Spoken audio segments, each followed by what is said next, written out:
আম্পায়ারকে অতিক্রম করে বল করলেন, সজোরে চালিয়েছিলেন লং অফে বল। সেখানে থাকা দাঁড়িয়ে থাকা ফিল্ডার মিজান যতক্ষণে বলটিকে কুড়িয়ে ফেরত করালেন ততক্ষণে দুই ব্যাটসম্যান দলের মধ্যে কিন্তু একবারের জন্য জায়গার পরিবর্তন। রানটি আসলো কিন্তু তুহিনের ব্যাট থেকে।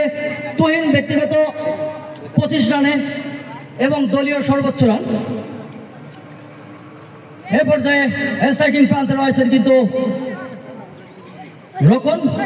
রোকন কিন্তু অত্যন্ত অভিজ্ঞতা সম্পন্ন একজন ব্যাটসম্যান, দেখে শুনে খেলে থাকেন। দলের এই বিপর্যয়ে কিন্তু এই তুহিন আর রোকনেই কিন্তু দলের হালটিকে ধরেছেন এবং সেই 10টি রান থেকে কিন্তু তারা দলীয় অর্ধশত রান পার করেছেন তাদের এই সুন্দরতম পার্টনারশিপের কারণে। পরবর্তী বল রুল আম্পায়ারকে অতিক্রম করে বল করলেন অফ স্টাম্পের অনেক বাইরে। সেক্ষেত্রে অভিজ্ঞ আম্পায়ার আসিফ আলী তার দুহাত প্রসারিত করে জানিয়ে দিলেন, রাহুল তোমার এই বলটি হোয়াইট বল, এবং এক্সট্রা রান হিসেবে আরো একটি রান যোগ হলো স্কোরবোর্ডে এবং সেই সঙ্গে দলীয় রান কিন্তু 52। 11তম ওভারের খেলা চলছে। প্রস্তুত ব্যাটসম্যান রোকন, সেক্ষেত্রে প্রস্তুত বোলার রুল আম্পায়ারকে অতিক্রম করে এইমাত্র বল করলেন, কিছুটা উঁচু লেন্সের বল ছিল এবং ব্যাটসম্যান কিন্তু খুব সুন্দর করে ফাইন লেগের দিকে বলটিকে পাঠিয়ে দিলে 2টি রান সংগ্রহ করলেন ডিক্লেয়ার আকারে। রান দুটি আসলে কিন্তু রোকনের ব্যাট থেকে। রোকন কিন্তু এই মুহূর্তে তার ব্যক্তিগত সংগ্রহে পৌঁছে গিয়েছেন 5টি রান। পরবর্তী বল করার জন্য প্রস্তুত রুহুলকে পরামর্শ দিচ্ছেন কিন্তু হিটার্স 11-এর ক্যাপ্টেন মোহাম্মদ জালাল উদ্দিন। প্রস্তুত ব্যাটসম্যান রোকন, সেক্ষেত্রে প্রস্তুত ব্যাটসম্যান বোলার রুহুল আম্পায়ারকে অতিক্রম করে বল করলেন, চালিয়েছিলেন বল কিন্তু লেগ স্টাম্পে অনেক বাইরে থাকার কারণে সঙ্গত কারণে একটি ওয়াইড রান এবং এই রানটি এক্সট্রা আকারে আরো একটি যোগ হলো। দলীয় রান 55। 11তম ওভারের খেলা চলছে। আজকের এই ফাইনাল ম্যাচটি কিন্তু 14 ওভারে সীমাবদ্ধ। ইতিমধ্যেই তারা 10টি ওভার ব্যাট করেছেন এবং 10 ওভার শেষে দলীয় 55 রান সংগৃহীত হয়েছে স্কোরবোর্ডে। 5-5টি মহামূল্যবান উইকেটের বিনিময়ে। পরবর্তী বল রুল আম্পায়ারকে অতিক্রম করে বল করলেন,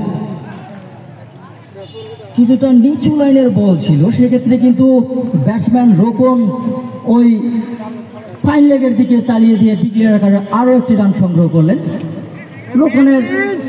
রোকনের রান কিন্তু 6 রান। আপনাদের কাছে শুনতে 6 রান মনে হলেও এই বোলিং ক্রিজ মাঠে 6 রানেই কিন্তু অনেক রান। সেক্ষেত্রে প্রস্তুত ব্যাটসম্যান চমৎকার ব্যাট করতে থাকা দলীয় সর্বোচ্চ রান সংগ্রহকারী তুহিন বল করলেন, চালিয়েছেন। সেক্ষেত্রে কিন্তু সম্পূর্ণভাবে ব্যাটে বল আসলে ভালোভাবে কানেক্ট হয়নি। মিড উইকেট অঞ্চলে বল, সেখান থেকে কিন্তু আসিফ যতক্ষণে বল গিয়ে ফেরত পাঠালেন ততক্ষণে একবারের জন্য জায়গার পরিবর্তন এবং রানটি আসলো কিন্তু তুহিনের ব্যাট থেকে। তুহিন ব্যক্তিগত 26 রানে। প্রস্তুত বলার রোহন, তাকে মোকাবেলা করবেন কিন্তু রোকন। গুটি গুড়ে হচ্ছেন, আম্পায়ারকে অতিক্রম করে বল করলেন, লেগ স্টাম্পের অনেক বাইরে। সঙ্গত কারণে হোয়াইট বল এবং এক্সট্রা আকারে আরো একটি রান যোগ হলো স্কোরবোর্ডে। দলীয় রান 58। 5-5টি মহামূল্যবান উইকেটের বিনিময়ে। 11তম ওভারের খেলা চলছে। ব্যাটসম্যানরা তাদের স্কোরবোর্ডকে সাজানোর জন্য কিন্তু আর মাত্র 3টি ওভার পাবে। সেক্ষেত্রে ব্যাটসম্যানদের চয়েস প্রস্তুত বোলার রুহুল, প্রস্তুত ব্যাটসম্যান রোকন। বল করলেন,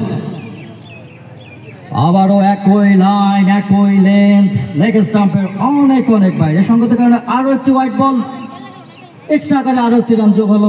দলীয় রান 59। সেক্ষেত্রে কিন্তু আসলে কভারে থাকা ফিল্ডার রাসেল বলারকে কিছুটা পরামর্শ দিলেন কিভাবে সে ওভারকাম করবে।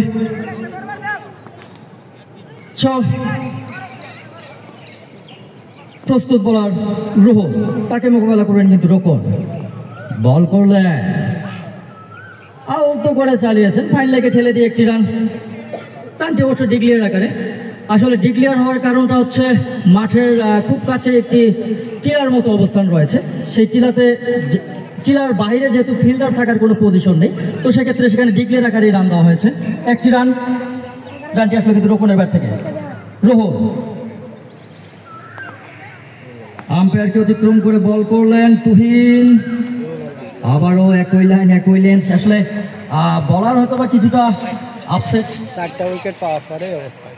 শুরুর দিকে কিন্তু এই বলার রুহুলেই কিন্তু হিটার্স 11-কে পুরো ধসে দিয়েছিলেন। প্রথম ওভারেই কিন্তু 3টি উইকেট নিয়েছিলেন এই রুহুল। তারপরে আসলে এভাবে তার কাছে দল অনেক কিছু আশা করে। যাই হোক, পরবর্তী বল করার জন্য প্রস্তুত রুহুল বল করলেন, সেক্ষেত্রে কিন্তু এবার কিছুটা